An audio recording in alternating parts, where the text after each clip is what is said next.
แต่อย่างใดก็ตามท่านผู้ฟังอาตมาภาพดำเนินรายการมาก็เป็นเวลาเมินเนาะถ้าท่านจะย้อนหลังไปโดยเฉพาะสถานีวิทยุสาธารณะจังหวัดเชียงใหม่ของเฮานี่ก็เปิดมาเมินในสมัยของท่านพระครูเอผู้ครูสังฆบริหารธรรมนูญธรรมคุณโนก็ยังอยู่ที่วัดประแดง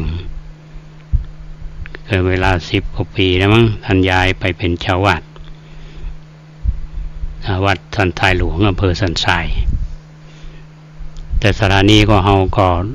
ลุ่มๆดอนๆมาอยู่เหมือนกันบางครั้งก็มาได้ดำเนินรายการแล้วก็พยายามที่จะนำเสนอแก่ท่านผู้ฟังถึงแม้ว่าตอนนี้เรามีข่าวที่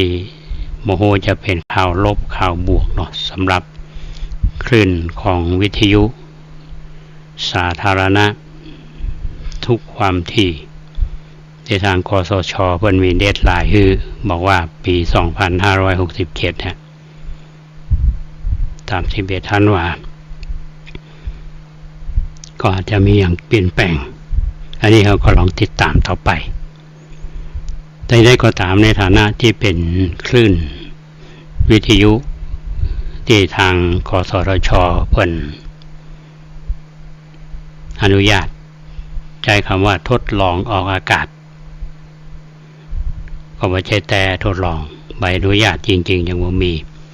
อันนี้ก็ขึ้นอยู่กับความเปลี่ยนแปลงที่จะเกิดขึ้น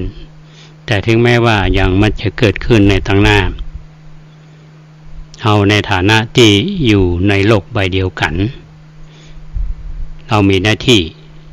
อาตมาในฐานะที่เป็นพระสงฆ์องค์เจ้าเขาก็มีหน้าที่ในการที่จะปฏิบัติ